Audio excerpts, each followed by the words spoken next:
All right, I'm Jason Yarusi of Yarusi Holdings. Welcome back to this week's weekly webinar. So each and every week we bring you great topics, all focused on investing in multifamily. And this week we're going to talk about the process of due diligence when investing in multifamily properties. So before we get started, if you'd like and want to hear more about these weekly webinars, make sure you go down there and hit that follow button, because we're going to bring you great insight into the world of multifamily real estate, whether you're just new to investing or you have experience or you're an experienced real estate investor. So today we're going to talk about the due diligence that occurs once you go under contract, right? Ideally, you've done your legwork up front to find that this is the right opportunity, right? You've found through great networking opportunities, you've underwritten the opportunity, it meets your return expectations, it meets your growth potential expectations, and you've been able to negotiate a price that's going to work for you and the team to make sure this is the right deal for you and your investors. So now you have the deal under contract, and we're gonna focus on really three buckets. There's the environmental,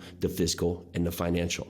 So before, when you're underwriting the deal, typically you're not going to get bank statements, you're not going to get tax returns, you're not going to be exposed or usually have available at that point when you're just negotiating out the contract. Most sellers are going to stand back and not want to be providing that information, right? So your goal here is, once you do go under contract, is to go through and make sure that the information you've been provided pre-acquisition or pre-contract stage is actually true to nature, right? So the bank statements show the actual deposit they're claiming they're collecting for rent. What are the expenses coming in? Do they match up for what you had through the trailing 12 financials?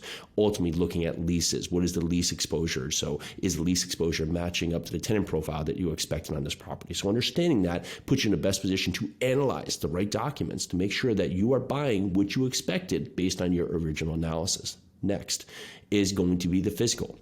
You are going to do a site inspection. Now, this will both be exterior and interior. Now, you and your team, hopefully you will have your property manager and contractors and inspectors there to analyze these buildings. Some big ticket items, of course: sewer lines, roofs, facade, foundation. Those are going to be some big exterior items that you want to make sure are in good working order. Past that, the interiors, right? So it's going to be electrical, plumbing, HVAC, right? What are your exposure there? And just the condition of units. Based on your expectation through your underwriting, you've now analyzed these deals with a faction here that you've placed a portion or a amount into the capital expenditures. This is going to be my construction budget. So as you do this inspection, are you finding, when you inspect, that you're basically finding the building that you thought you were going to, or do you either have to go back there and adjust your CapEx budget, either up or down? There's always the opportunity that you find that you actually have a better deal than you thought. That's happened to me in the past. Or that what has been expressed to you or what has been presented to you on paper or through the conversations or just based on your limited walk of the property originally does not stand up to what you actually find during that due diligence. And you may have to go back there with some talk on price negotiation or term negotiation with the seller, or ultimately walk away from the deal. And the last is going to be your environmental inspection. This will be your phase one, your other things to make sure that there's not any exposure from an environmental standpoint. So was there a past gas station on the property? And potentially there could be an oil spill, right? We once had a property, went through a phase one, and about three doors down, or call it 3 lots down, there used to be an old gas station, and I believe there was an oil spill, and there was a cleanup, and then we had to make sure through drilling that there was not any exposure to us, and this was a bank request. Ended up there was not. However, at that point, that was something, a hurdle that we wanted to make sure we went over, so we didn't have future exposure that could put us and our deal and our investors at risk. Next, are we in a flood zone? Are these other things that can create environmental exposure to the property, right?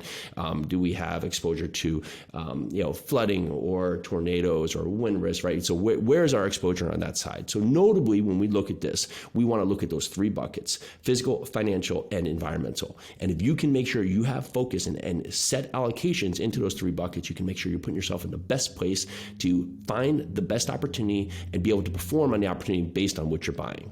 All right, so again, I'm Jason Yarusi of Yarusi Holdings. This is this week's weekly webinar. Thank you so much for always diving in. Make sure you go down there and hit that follow button, because each and every week we come back to talk to you about all things multifamily. Let's go.